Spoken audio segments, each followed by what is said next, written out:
You got into the safety business because you wanted to protect people, but somewhere along the way the job started controlling your time, your schedule, your priorities, even your income potential.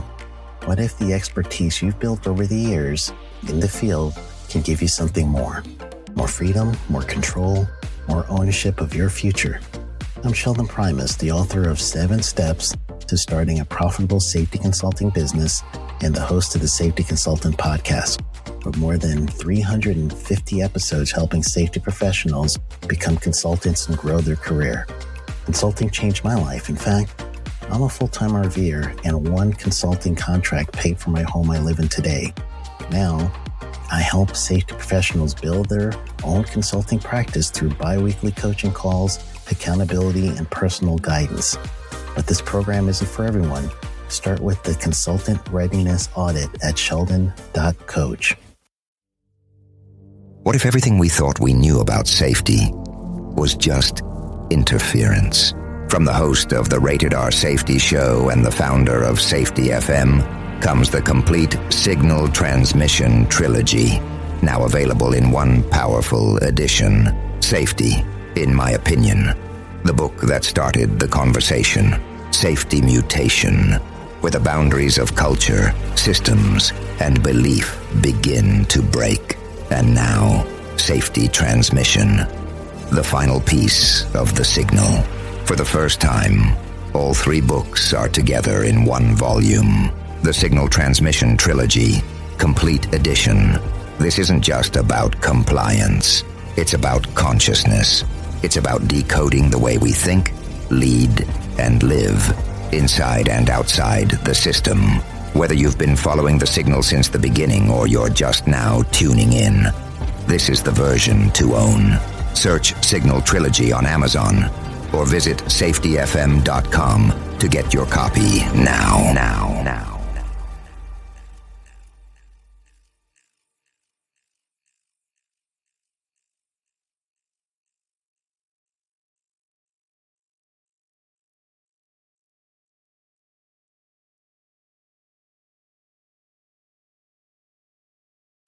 You got into the safety business because you wanted to protect people, but somewhere along the way the job started controlling your time, your schedule, your priorities, even your income potential. What if the expertise you've built over the years in the field can give you something more? More freedom, more control, more ownership of your future. I'm Sheldon Primus, the author of 7 Steps to Starting a Profitable Safety Consulting Business and the host of the Safety Consultant Podcast, with more than 350 episodes helping safety professionals become consultants and grow their career. Consulting changed my life. In fact, I'm a full-time RVer, and one consulting contract paid for my home I live in today. Now, I help safety professionals build their own consulting practice through bi-weekly coaching calls, accountability, and personal guidance. But this program isn't for everyone. Start with the Consultant Readiness Audit at sheldon.coach. What if everything we thought we knew about safety was just interference?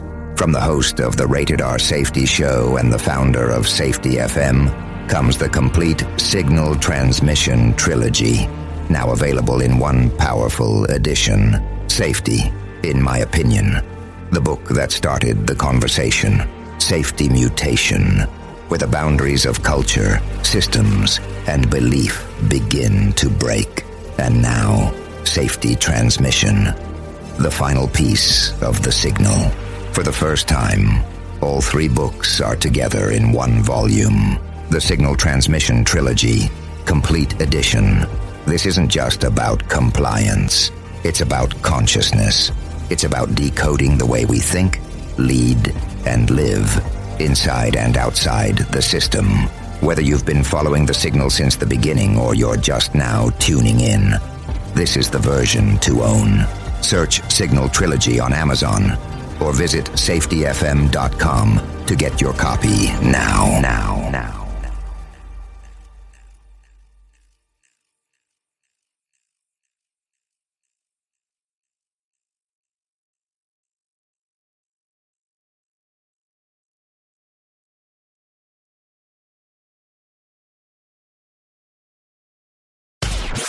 Start using cutting-edge warp speed 5G technology with your cell phone. Let me tell you about my friends at mobilemobile.io. They have an ultra-fast 4G LTE and 5G network that covers 99% of Americans.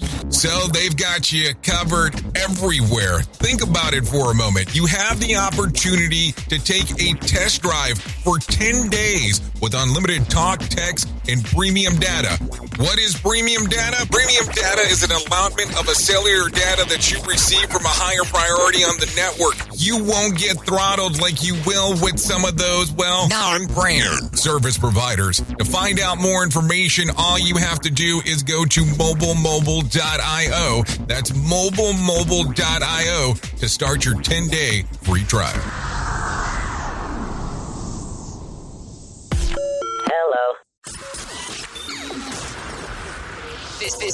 This show is brought to you by Safety FM. Well, hello and welcome to another Jay Allen Show. Hopefully everything is good and grand inside of your neck of the woods. So here we are, already mid-September. I'm telling you, I'm so amazed on how quick the time is flying by this year. I just don't know where it's all gone. Anyways, let me not get into too many things and get distracted about things that are going on. And let's start talking right away what I have for you here today, which I really think you're going to enjoy. I actually got to sit down and speak with Francene Scott.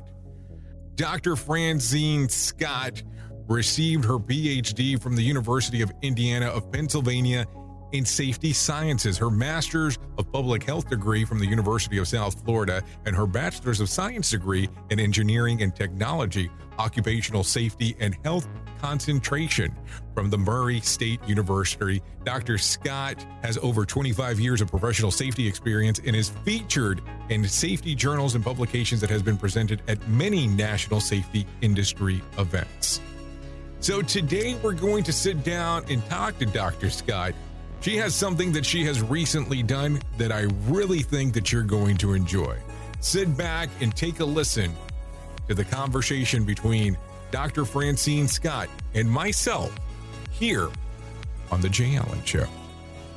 The Jay Allen Show is streaming now on safetyfm.live. I normally ask the very simple question, is normally how I start off most of these things. How did this whole journey start for you? How did you decide that safety was where you wanted to go into? I started safety the traditional route. I entered university thinking I was going to be an architect. But as you know, most students take a lot of courses in the construction group because architects generally deal with the construction of buildings. And I was in that building, and a professor by the name of Dr. Linda Bach, hopefully she's listening. Hopefully she's still in safety. She may be retired. I took a course, and that was really what led me down the path to safety. She was like, "You're a natural." We had to do a project in class where we defended a chipper. It was a chipper injury. The little, how they kind of just they make mulch out of it. It was an injury where a guy, fictitiously, obviously, case study, where a guy actually got amputated due to going inside of a chipper, and we had to defend whether it was the guy's fault or whether we thought the company bared some responsibility. Now, it's funny how the mind works, because I go back to that project and it's like, okay, was I really trying to lawyer on the side of the employee? And could I have easily have been a lawyer? Possibly, but I was really passionate about the fact of, I kept getting stuck on the why. Why did this happen? What could we have done differently? And that is really what led me into safety, a case study, nothing magical. I had never heard of the profession, nothing magical, just that. And she suggested I take another course. It was actually another course by another female who was a visiting instructor. She's now a doctor in safety too, Dr. Nancy St. Hilaire. I haven't seen these people in years since I left the university, but they were the first two women in safety that I've ever seen. And so that was my journey. Well, I mean, and that's interesting because you do bring up women in safety, which now finally, after years and years and years, it's becoming a popular scene. You're being able to see women in safety where, let's just be realistic, at a certain point during the journey, it was kind of like the good old boy network. It was, you had to know some guy to kind of get you in, and you had to get used to back then how the guys would talk and all that kind of stuff. So as you went through that process and you're going into this, I'm sure you've seen some odd stuff. So how did that go for you? So, you know what? You bring up an interesting point. And I did do a podcast earlier in this year about the lack of representation in safety, lack of representation. Women make up 22% of the profession right now. The growth in the future is not as, if we get to 30%, we're going to be lucky. And so it still is a very pale and male profession. Even for people of color, as much as the workforce is browning up, we still haven't really tipped the scales and really produced a lot of diverse safety leaders. And so you still run up against that. But I grew up in a family of kind of tough people. I'm named after my dad. So I'm a daddy's person to some degree. He owned a construction company. He was a general contractor. He's 86. Oh, this explains a lot. Yeah. I'm following the sequence here. Okay. Yeah, he's 86 now. And I do give him credit, because I have my sister works in safety too. Blood sisters. We both went to Murray State. I started down the path. I'm older than her. She ended up coming to Murray, which was several states away. And so she's in safety nonetheless. You didn't throw out the disclaimer that you're older, but you look younger. You're supposed to say that. No. So, my dad never told us, there are jobs you can't do. I went on a construction site as a kid. And so I was already inside of the construction family, so to speak. Everybody knew my dad, but it still was people who didn't care, and so you're coming out there and their perception of you is still like, okay, you're a little girl, but my dad was always very powerful with his words. You can be whatever you want to be. There are no limits to you. And I still think that there's some of that going, that we need to inspire women leaders and girl leaders towards our profession. But if you can see it, you can be it. And so me seeing Dr. Linda Bach, me seeing Dr. Nancy St. Hilaire, that's a big deal. Because imagine the number of people who are in safety school and they don't see any women in their program. And that's a big deal. So I think representation matters. And so for me, I don't know, maybe it was Kismet. Maybe it was serendipity. Maybe it was the stars aligning. Maybe it was the universe, God, however you want to put it. But that is what led me into safety. I saw women doing it. I knew nothing about the profession, and they thought I was a natural fit, and they both encouraged me to take the journey. So you take the journey, you start off in the journey. I don't normally like to name places, but I will say that you worked for a utility in a big town. Yes. We'll go that direction if that's fine. And then shortly after that process, you decide that you go into another town doing some safety coordination stuff, but then you decide to go back to school. I did. So, the school thing, I have to ask, and then you decided to go to school in Tampa, out of all places. I did. So I did. So why the return? I mean, it had been a few years as you decided to go back. So, one thing about people, I think, we don't give ourselves enough credit that our life is kind of in quarters and you need to refresh in every quarter, right? It's a big thing if you think about sports, that halftime, they go back to the playbook. And so I had done safety for a while, and I didn't want to believe that was it. And that was the only tool in my tool belt, a bachelor's degree and some small town experience. Because I started off in a large utility. I worked there not that long. Then I went to a smaller city. And so what government or public sector safety gives you is the benefit to practice your craft, kind of protect it. OSHA's never going to cite a city government. It has to be something way dramatic.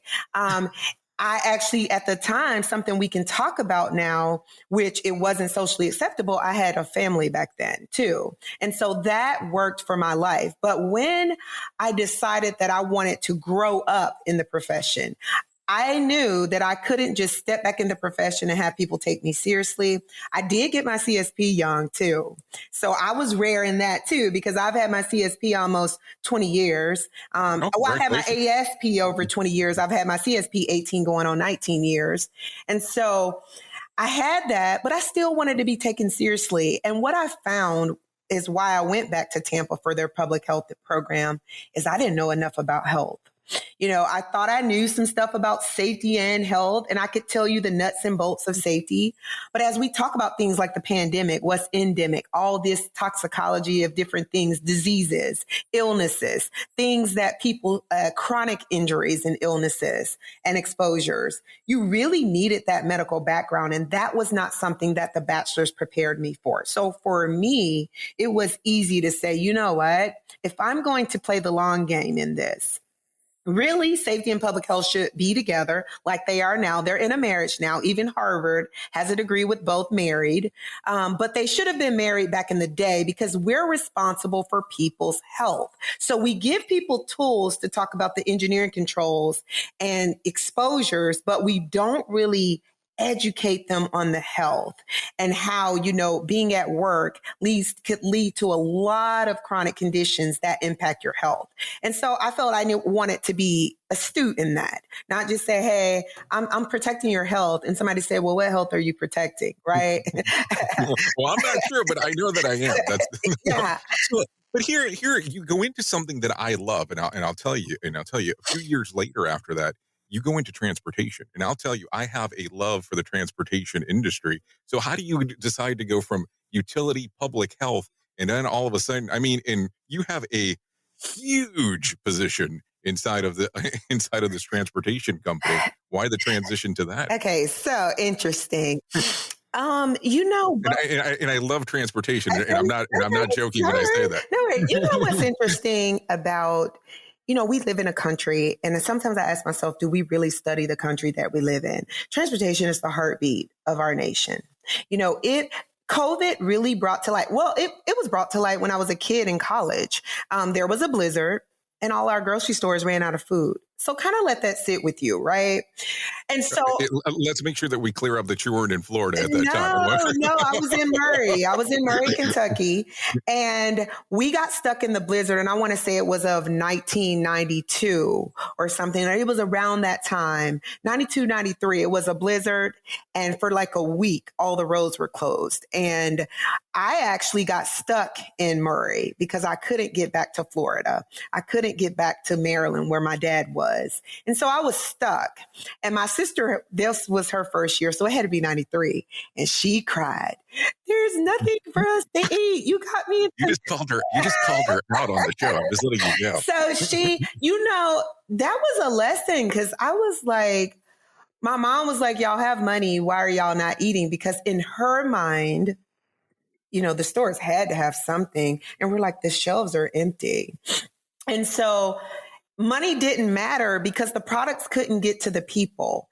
And so when you look at transportation, just the essence of it, it affords us to be the people we are, whether it is your Amazon package, whether it is your life-saving medicine that comes through the mail. Somebody is moving that. It affords us, even if you go back to prehistoric times, back in the day where we traded, where the people, the early folks, they traded along the river. They were in commerce, transportation. They understood that there are some things we need that are up the river in a whole different tribe of people. And there are some things they need that are down here. And so as you study that, transportation was important.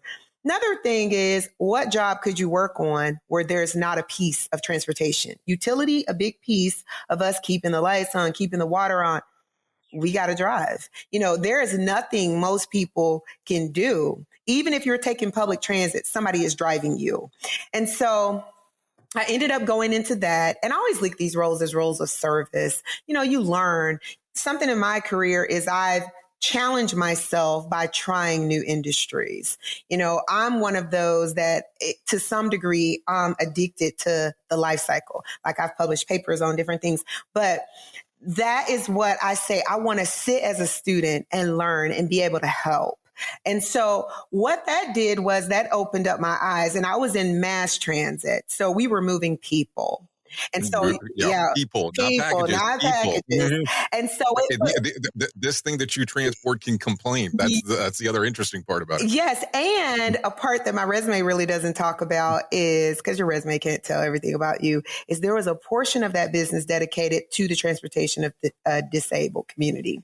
And so it forced me to be a better safety leader. Now, it's responsible for some of the gray hairs I have because you were transporting some of the most fragile people. And so I'll make a point about that before I pitch it back to you. There was a time when I grew up that disabled people were invisible. You know, they were invisible. And so there were no, access to transportation, because the big thing with the ADA, they gave access to a lot of people who would literally spend the majority of their lives in a back room. Like, I had mentally disabled relatives that you never saw get out and about like they are doing now. And so there is a piece of that ADA transport that was so noble. And even though it drove me crazy, I still got up every day and did that business as well as I could, because I understood that that was giving mobility and accessibility to people who were completely, to some degree, invisible to our society. Now it's common to see autistic children, out and about. It's common to see developmentally disabled people. It's common to see that, but there was a time when I was growing up, you did not see that. And so again, I was tied to the mission of making transport safe, and not just making it safe for the average passenger who can go to a bus stop, but we did a portion of our business where we picked up disabled citizens from their door to door, to get them to not just to their doctor's appointments. Obviously, we want to make sure that everybody's getting there, but they did stuff like going to the beach, going on trips. And so this was really a noble thing. Now, like I said, I aged in dog years. Mass transit is dog year aging, So, yes. This is the Jay Allen Show. You know how sometimes in life you have those moments of shoulda, coulda, woulda, you know what I'm talking about. It happens all the time to people. So let's talk about that very sensitive subject of male pattern baldness. Don't go through that moment where you're going, I shoulda, coulda, woulda. Let's talk about my friends at Keeps. 2 out of 3 men experience some form of hair loss by the time they are 35. With more than 50 million men in the U.S. suffer from male pattern baldness. You don't have to be one of them. Think about this. There are only 2 FDA-approved medications that can prevent hair loss, and my friends at Keeps offer both. Keeps offers simple, stress-free way for you to keep your hair, convenient virtual doctor's consultations, and medication delivered straight to your door. I mean, I have to tell you, just for the whole sake of not having to leave your house to have the consultation, that should sell itself. But the low-cost treatments start just as low as $10 per month, and Keeps offers generic versions. Discreet packaging and proven results. Keeps has more 5-star reviews than any of its competitors. I want you to think about that. People love the product. Prevention is key. Treatment can take 4 to 6 months to see results, so act fast. All you have to do to take action to prevent hair loss is to go to keeps.com. That's KEEPS.com/safety. To receive your first month of treatment for free. That's keeps.com, KEEPS.com/safety to get your first month free. That's KEEPS.com/safety. Remember, not everybody has such a beautiful head as mine. So don't be saying coulda, shoulda, woulda. Act on Keeps right now. And we are back on the Jay Allen Show on Safety FM. And it's interesting, especially when you go into the American Disability Act, because it's such a huge thing, the change portion of that industry, especially when you start talking about routes and all kinds of changes that most transportation companies made to be able to benefit the people that they were transporting at the actual time. And it's interesting because when you go from delivering boxes to delivering people, it's entirely different on how it works. But I don't want to go through your whole resume because you're like, I don't want to recap on some of this stuff, I would imagine, but you're a lifelong learner. So a few years later, we won't talk about big whales or anything along those lines, but you decide, hey, number one, you're going to become an adjunct professor, but at the same time too, you say, hey, I haven't had enough schooling in my life and I'm going to go after my doctorate. So why did you decide to go after your doctorate after so many years? So good safety leaders build good safety leaders. It is our job to grow the profession. It's your job too. This radio show helps, but it is our job to grow the profession. And, the pandemic, I got my degree right before a pandemic. I defended in 19. I was supposed to walk across stage in 20. It wasn't even a big deal. It's showing on my degree in 20, but I actually defended in November of 19. But I wanted... If you don't mind, for people that don't know, can you explain that to them? Because they might not know what you mean by the defense of your dissertation. Yeah. If you want to go in that for a brief moment. Where you put your idea, right? Everybody, you have to create something when you're doing a dissertation that adds to the body of knowledge. You can repeat what someone else did, but you had to put a spin on it. And so when you're defending why your idea, your paper, your 100-page, lifelong passionate, whatever, why it matters. And the academy tears it apart. They either say, yeah, it matters. Tearing it apart, they destroy it. Yeah, they tear it apart and they make you defend not just why it was important, what it is adding, why it is different, and also, the results, what you found, and how you would explain it, what it's going to do for the profession, society as a whole. And so your defense is really you being on the defense about why you took 3, 4, 5, up to 7 years to study something, why it's important and what it's adding to the body of knowledge in whatever area you're trying to, add to. So I defended in November. The academy said, yup. Come on, cross. Welcome, doctor. But what I actually studied was futuristic. I looked at if I only have 2 to 3 minutes to teach a risk-based concept to teens, is virtual reality better? Is video better? Or is just giving them the facts better? And so, obviously we have birthed, and I say we, whether you have kids or not, you got nephews, godchildren, friends of friends. We have birthed a new generation of text, touch, type. They are digital natives. And so it never even... something that I actually predicted was that the majority of kids in my study would prefer virtual reality because they are digital natives. And that is what came out. But I did learn some different things within those preferences about what girls think and what guys think. And what came out of my study is we really, and prior research, because I'm not taking credit, because prior research has done some research on just risk adversity and, how girls and boys see risk. Some of it is inherent, it's hereditary. If you have a father who bungee jumps, you probably not going to be risk adverse. You're going to be like, I've seen people do crazy stuff all my life.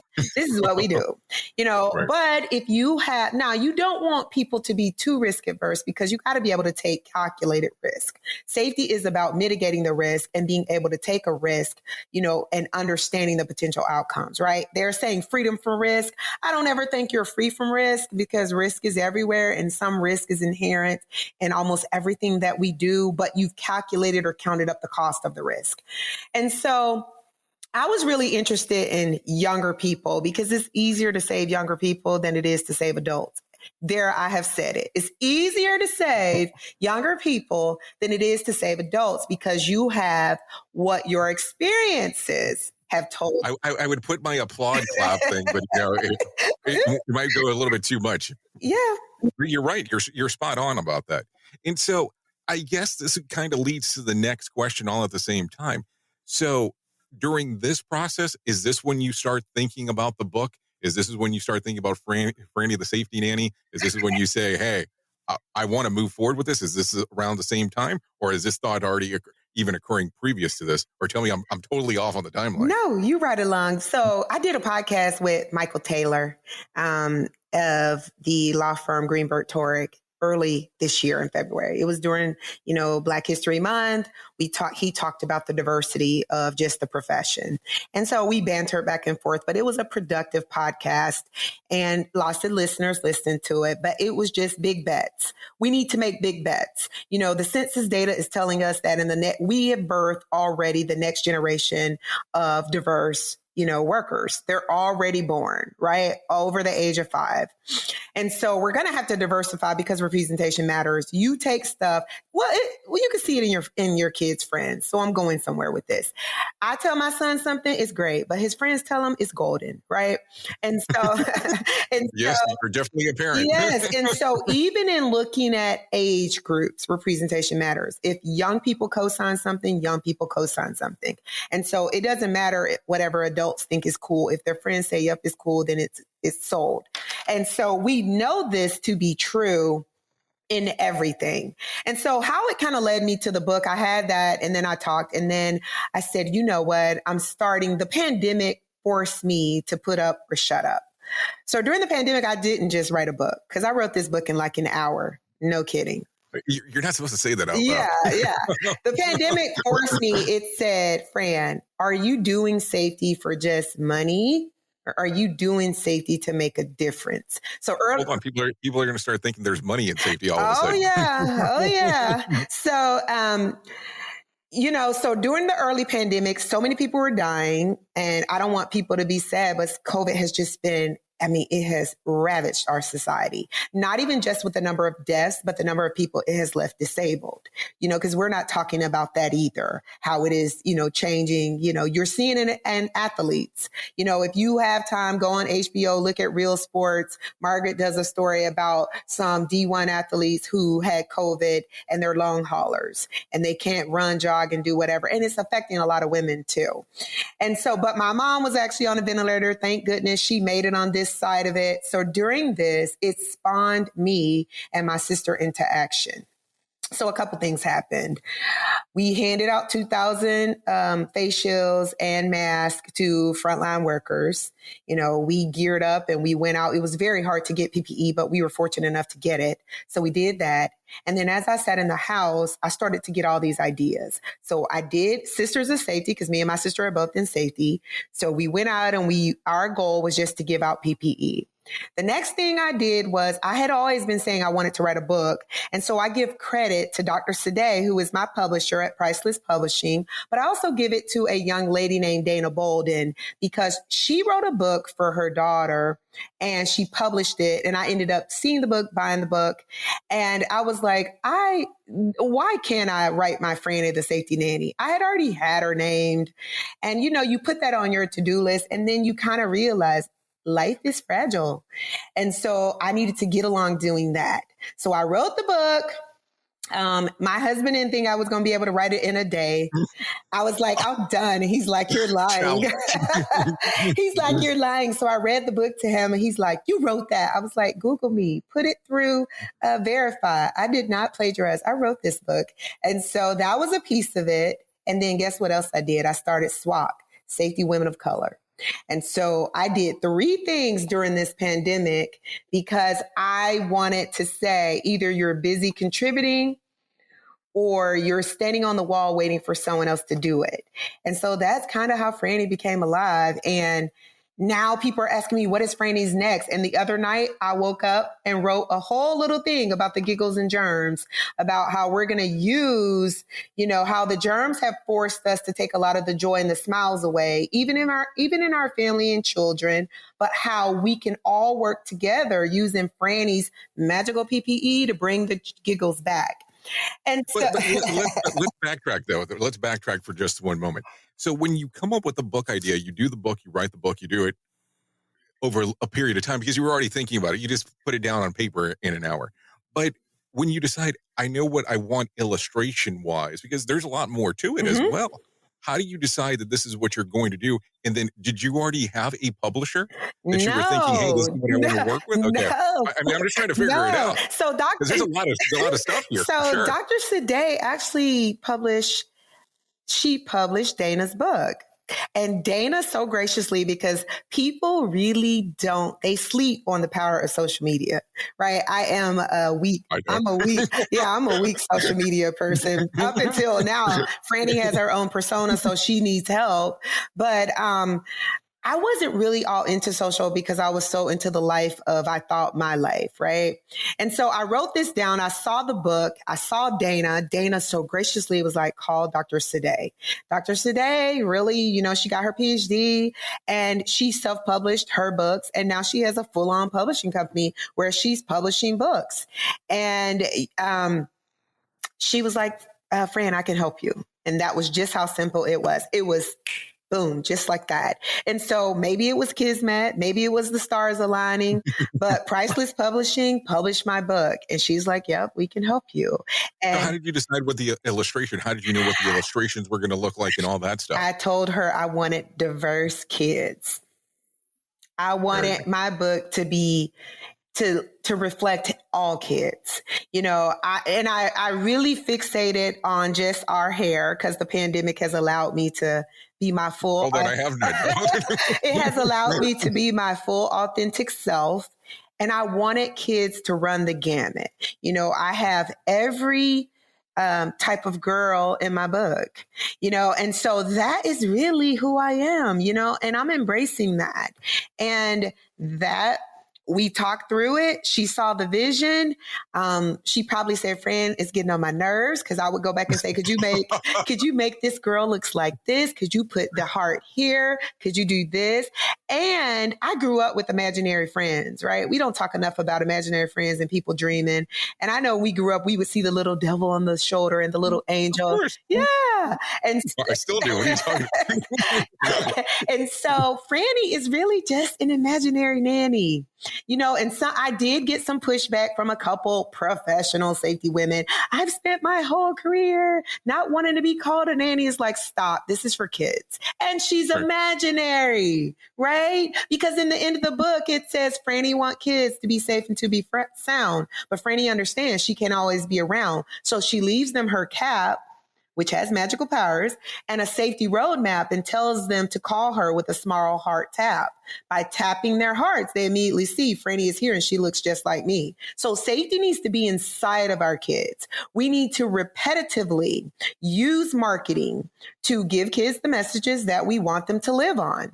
And so when we grew up, we got messaging like stop, drop, and roll. Don't drown your food. One of my favorites, the Sinners used to put out, was called They Call Me Yuck Mouth because I don't brush.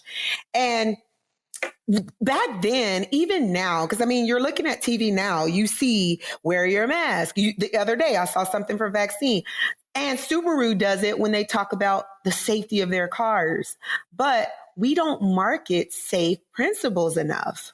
And so with kids, every kid has a robust Christmas list. Why? Because they market toys like October to, You're being kind, October. I thought July was really around it. So there's a lot of stuff there that you really just said. I love the diversity on how you presented the book, how you came up with the idea. So what is the journey for Franny the Nanny? Because here's the thing. You're going to have the opportunity, depending on how you want to develop this persona, of you can even go to real bookstores, because they still do exist, and do like a read along, or even go to a school. This gives you multiple options of doing some different things. So will this be we'll call it a character for the sake of saying it, a character that you'll develop, that you'll present yourself in real life as part of this? So yeah, I'm looking at all kinds of stuff, like her PPE, right? Her PPE is magical. Really, she's supposed to be able to put on her glasses and see all the hazards too. The hat is magical. In the book, we say it sounds like a video game. Yeah, well, I'm looking at other stuff too. Like her Franny pack. There are so many things we should be putting in our kids' backpacks, right? So it's a lot of things. I have always kind of been a creative person. Architecture. I would have never. I didn't get that. So of course, but saving people every day or serving people, because we don't save people. People save themselves. We serve them where they are. We give them the tools. We give them the education. We give them the light bulb. But serving people every day, really, I'm not going to lie to you, Jay, I love corporate safety. I love it because I could barely tell by your background. I love barely it. noticed. And so it is a crosshair to say, do you save them young or do you try to save them now? Saving them now is difficult because people are armed with knowledge from everywhere. But as far as Franny goes, I'm just on this journey to see where she can go. You know, I woke up the other night in the middle of the night, had my little notepad, wrote about giggles and germs. Because eventually we're going to have to bring the kids' laughter back. And so Franny had a lot to say that morning. Some mornings when I meditate, Franny is not saying a word, right? But that particular morning, I jotted down. I was like, man, that book is almost done. I could really set to writing a whole other book because the characters are here now. But I've already been invited to read at schools. I gave the book free this week because this week is National Childhood Injury Prevention Week, September 1st through the 7th. So all the proceeds are going to charity because that's something else I did during the pandemic. I started a charity where, you know, I gave Big Bet my first $10,000 out of my pocket because people want to always fundraise for stuff. And I just believe we're at the hour that we got to get our hands dirty. And so I have a foundation locally where I live where I support underserved girls. And I grew up in a family of girls. You know, I didn't have a brother growing up with me. And what I have learned, and I have not, because I got two men in my house, right? But I just know that there's a lot of synergy when girls get like-minded. When we really get fixated on trying to improve something, it improves. And you know, it's so funny because I heard a talk radio show the other day where a guy said that men have equally feminine part that they try to suppress. And he made a point. He said, but every time something is messed up in your life, who do you run to? And he asked a famous comedian, and he was like, you run to a woman. And so I do know that safety is a nurture science. We nurture people, right? That's never how it's going to be referred to. Yeah, it is a nurture science because we educate, we enforce, but we also rebuild you back. That's why we talk a lot about motivation, building you back up, positive immediate consequences, you know, praising people for things that they're doing because it is the motivational science there. But Franny could be a powerful tool in starting the conversations young. There's a lot Franny could be talking about. But I hope this book does one thing. That a parent reads it to a kid and say, did you know this? Because when I look back over my life, I cannot remember my mother talking to me about every single one of those things. You know, you learn because you heard stories, such and such was hit by a car or such and such was kidnapped. I grew up during the Atlanta child murders where all those kids were kidnapped. And you know my mind, because the mind is a funny thing. The mind remembers a lot of negative things. My therapist says that it's programmed that way. I never remember my mother sitting me and my sisters down saying, you guys don't, you know, I never remembered those conversations. And so what I want Franny to do is to get on the proactive side. So some of that stuff you were talking about, I'm not even talking about a video game, but if that comes in, but using assessments where Franny can broker conversations with parents, you know, to say, hey, your child was assessed. Hey, this is where Franny knows about what your child feels about these things, because something I did in my dissertation was I asked kids how they felt about the dangers. That was eye-opening because it wasn't what we thought. I can only imagine that probably that might have been one of the first times that a child really had that conversation, because that's not something that you normally would think about, or at least even reference for the most part. So I could only imagine the data set that you ended up getting. Yeah, and I had a big data set. Almost 300 students participated. And so, I mean, they had the option to opt out, but very few opted out. And then in the end, I talked to people about just the safety profession. That was another thing. I got 2 for 1 in that. I told them on the last day, go to BLS, type in safety and health, look at all the jobs, click on all the jobs. And I had people say, is that real money? Yes. And one person was like, they say a bachelor's degree. Do you need more school? Nope, it's a bachelor's. So I did a couple of things there. But what I found was people still don't know this profession exists. We are losing. We have to get on the winning side of this. We got to start not just talking about Franny the Safety Nanny being a real profession, because it is a nurture profession. Safety is. I don't care what people say. It's science. You're right. You're spot on. But we need to introduce our profession to more people. And so Franny is going to take kids on that journey, and we will see where she ends up. I don't know yet. You know, I don't these creative ways come and go. You know, I said to myself, I only want to work till I'm 60. Then I want to do all my philanthropy, all the things I really enjoy doing. Because I used to speak on the circuit. I stopped a lot of that. When I don't know why. I do not know why. I'm over here motivated. And I'm like, just take it. Matter of fact, let's just turn it over. You take over the whole thing. I used to do a lot of that stuff, and then life just got busy and it called when I was writing my dissertation. But I'm such a believer that everything we have to live full and die empty. We should be giving our knowledge away. You know, I tell my kids all the time, you don't have to make the same mistakes I have because I'm handing you the roadmap. You know, you don't have to go down these dead end roads because I'm giving you the playbook. And so that I just think we have a lot of ground to cover for our profession, and we got to start younger. And hopefully Franny opens that conversation up.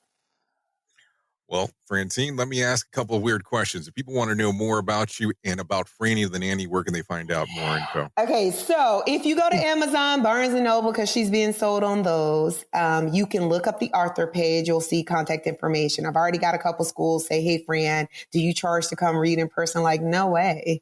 You know, I will do virtual read-ins because right now we are still in a panty. But if they want, they can Google. Google has my whole life. Funny story. My son is like, Ma, I Google you everything. I Google Dad nothing. And so I don't know if my... Is he within earshot distance? You're so brave. Well, my husband is in safety too. My husband does the cleanup because he's in EMS. So he's on that side of it. So I try to save people from having to call my husband. And but my son is always laughing like, I'll Google you, Mom. Everything. I Google Dad, nothing. You know, you are still trying to cause some trouble there inside of your household. Yeah. Well, I appreciate you coming on to the show, and I want you to know at any particular point, if you have anything going on, I would love to actually have you come back on. Jay, that is so generous of you. I never forget the generosity of people.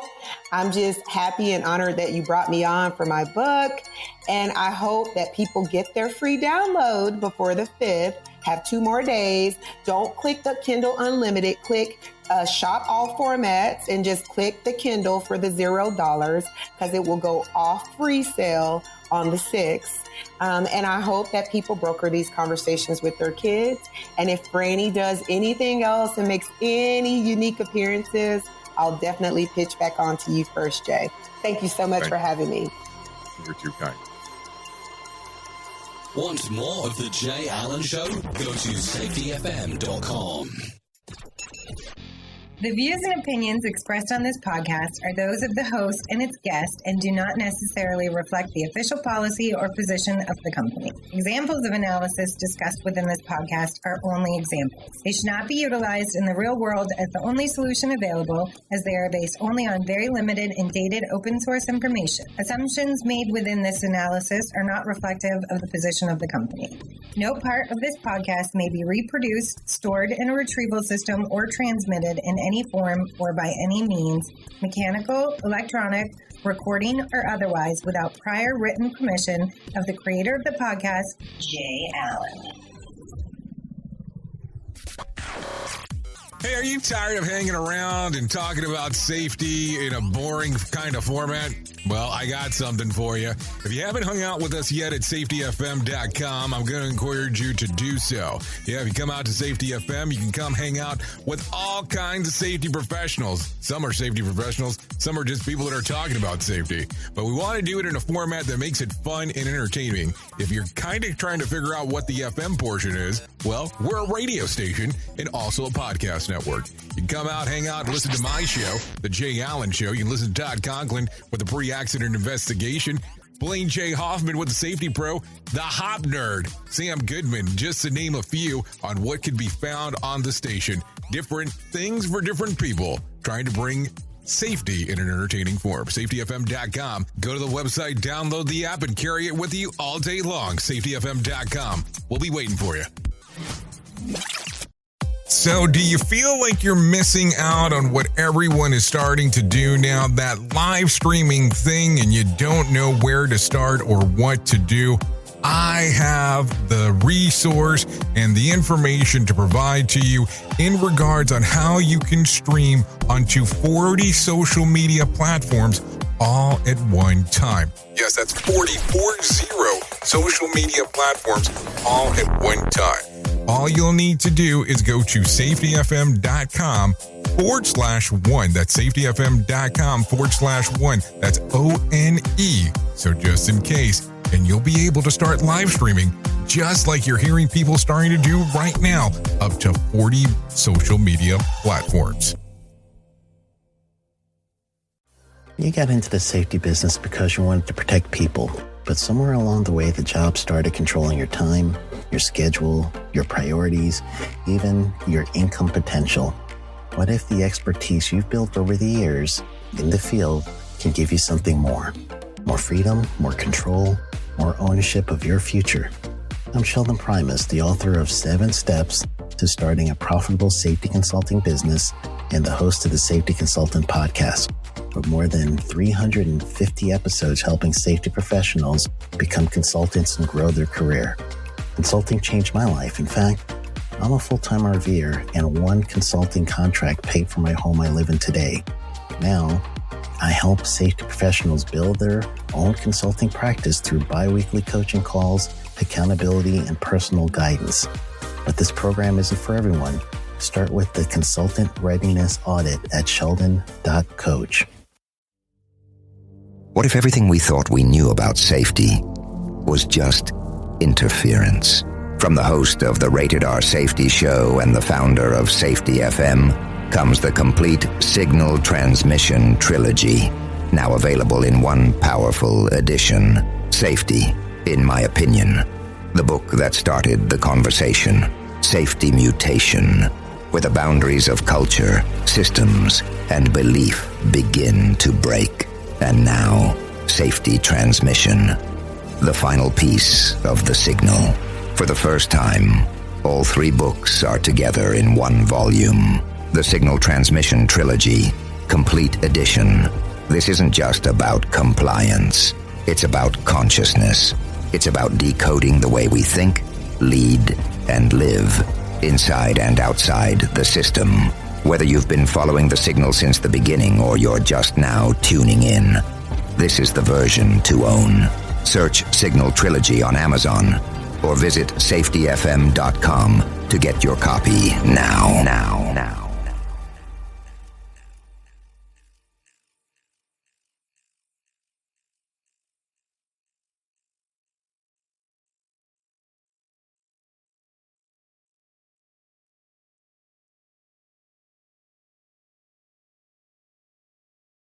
You got into the safety business because you wanted to protect people, but somewhere along the way, the job started controlling your time, your schedule, your priorities, even your income potential. What if the expertise you've built over the years in the field can give you something more? More freedom, more control, more ownership of your future. I'm Sheldon Primus, the author of 7 Steps to Starting a Profitable Safety Consulting Business and the host of the Safety Consultant Podcast, with more than 350 episodes helping safety professionals become consultants and grow their career. Consulting changed my life. In fact, I'm a full-time RVer, and one consulting contract paid for my home I live in today. Now, I help safety professionals build their own consulting practice through bi-weekly coaching calls, accountability, and personal guidance. But this program isn't for everyone. Start with the Consultant Readiness Audit at sheldon.coach. What if everything we thought we knew about safety was just interference? From the host of the Rated R Safety Show and the founder of Safety FM comes the complete signal transmission trilogy, now available in one powerful edition. Safety, in my opinion, the book that started the conversation. Safety Mutation, where the boundaries of culture, systems, and belief begin to break. And now, Safety Transmission, the final piece of the signal. For the first time, all 3 books are together in one volume. The Signal Transmission Trilogy, Complete Edition. This isn't just about compliance. It's about consciousness. It's about decoding the way we think, lead, and live, inside and outside the system. Whether you've been following the signal since the beginning or you're just now tuning in, this is the version to own. Search Signal Trilogy on Amazon or visit safetyfm.com to get your copy now.